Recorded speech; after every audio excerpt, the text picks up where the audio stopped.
प्रमोशनच्या बदल्यात अत्याचार, brain wash करून धर्मांतराचा प्रयत्न. HR executive Nida Khan master mind. नाशिकच्या TCS मध्ये चालणारं धर्मांतराचं गंभीर प्रकरण समोर आलं आणि या सगळ्या प्रकारामुळे एकच खळबळ उडाली. साधारणपणे कोणत्याही कंपनीत, मग ती छोटी असो किंवा मोठी, प्रत्येक मुद्दा आधी HR कडे जातो, मग HR मॅनेजरकडे, आणि बहुतांश वेळा तिथेच तो मार्गी लागतो. पण नाशिकच्या प्रकरणात चित्र काही वेगळंच दिसतंय, कारण इथे तक्रारी वर पोहोचण्याआधीच दाबल्या गेल्याचा आरोप आहे. आणि सर्वात धक्कादायक म्हणजे HR मध्ये असलेलीच निदा खान या संपूर्ण प्रकरणाची मास्टर माइंड असल्याचा संशय आहे. या प्रकरणात आतापर्यंत 7 आरोपींना अटक झाली आहे, मात्र 8वी आरोपी निदा खान अजूनही फरार आहे. निदा खान नेमकं काय करत होती? तक्रारी का दाबल्या गेल्या? निदा खानचा या सर्व प्रकरणात नेमका रोल काय? याचा सविस्तर आढावा या व्हिडिओच्या माध्यमातून आपण घेणार आहोत. त्यासाठी हा व्हिडिओ शेवटपर्यंत पाहत राहा आणि टाइम्स नाऊ मराठीला लाईक, फॉलो आणि सबस्क्राईब करा.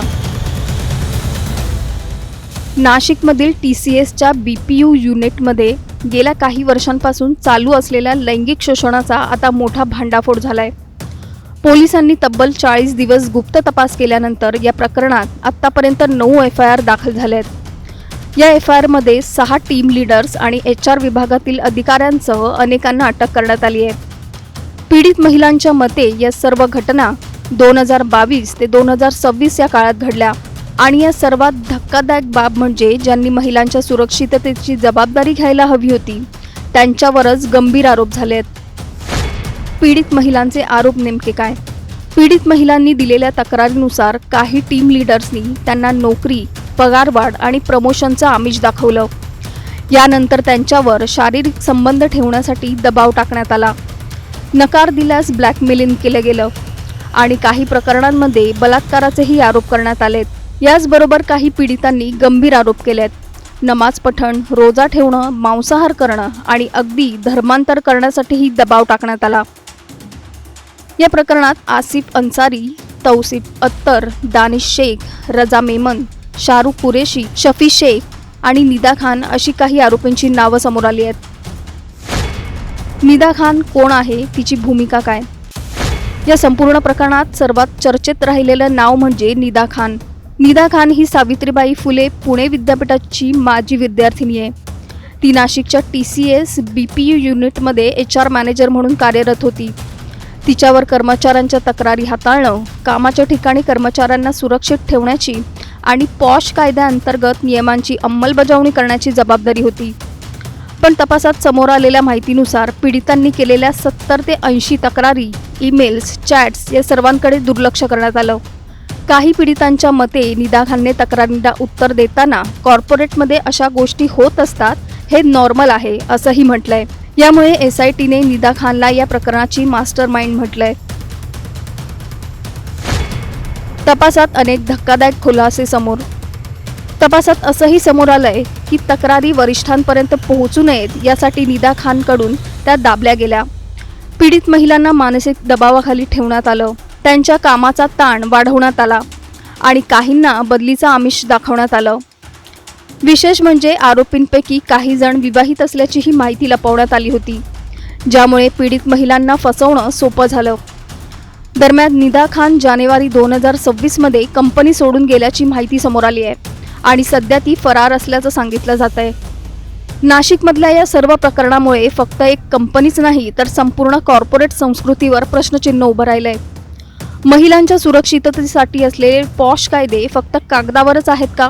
HR विभाग जो कर्मचाऱ्यांचा आधार असतो, तोच जर तक्रारी दाबत असेल तर सामान्य कर्मचाऱ्यांनी न्याय कुणाकडे मागायचा? आणि सर्वात महत्त्वाचं म्हणजे इतक्या मोठ्या कंपनीत इतक्या वर्षापासून हे सगळं सुरू होतं आणि कोणालाही त्याची माहिती नव्हती का? नाशिकमधील या TCS प्रकरणाने अनेक गंभीर प्रश्न उपस्थित केले आहेत. ही फक्त काही व्यक्तींची चूक आहे का, की यामागे मोठं रॅकेट कार्यरत आहे? या सगळ्या प्रकरणात निदा खान खरोखरच मास्टर माइंड आहे का, की अजून मोठी नावं समोर येणं बाकी आहे?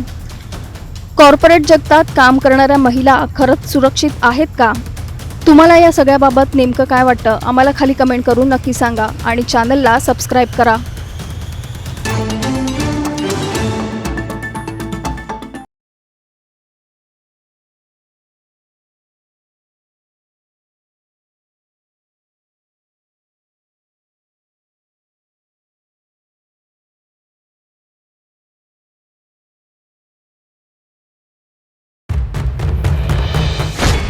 नाशिकची धर्मांतर प्रकरणातली ती IT कंपनी समोर.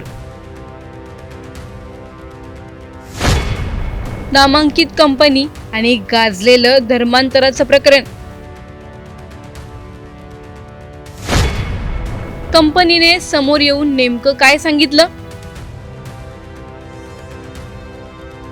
नाशिकच्या IT कंपनीने समोर येऊन आता मोठा खुलासा केला आहे. ती कंपनी नेमकी कोणती आहे?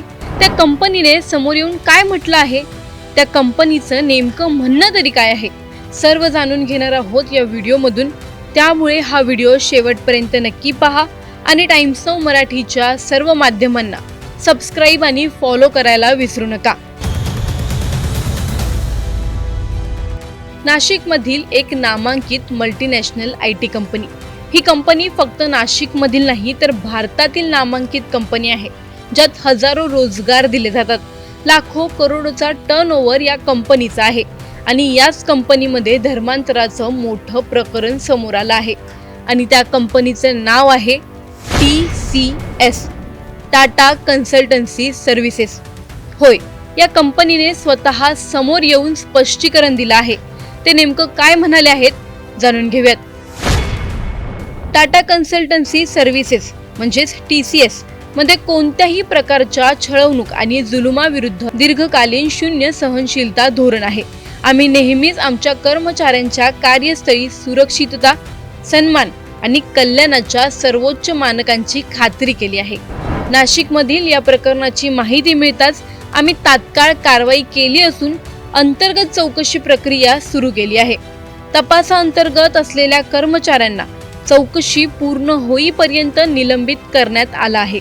आम्ही स्थानिक कायदा अंमलबजावणी प्राधिकरणांसोबत पूर्ण सहकार्य करत आहोत आणि पुढील कोणतीही कारवाई या तपासाच्या निष्कर्षावर आधारित असेल. प्रवक्ता, टाटा कन्सल्टन्सी सर्व्हिसेस कंपनी. मग आता सर्वात मोठा प्रश्न उभा राहतो, कंपनीने दिलेलं स्पष्टीकरण हे सत्य उघड करण्यासाठी आहे की फक्त प्रतिमा वाचवण्यासाठी? अंतर्गत चौकशीत नेमकं काय समोर येणार? निलंबित कर्मचाऱ्यांवर खरंच कठोर कारवाई होणार का, की हा मुद्दा काही दिवसांनी शांत होऊन विसरला जाणार?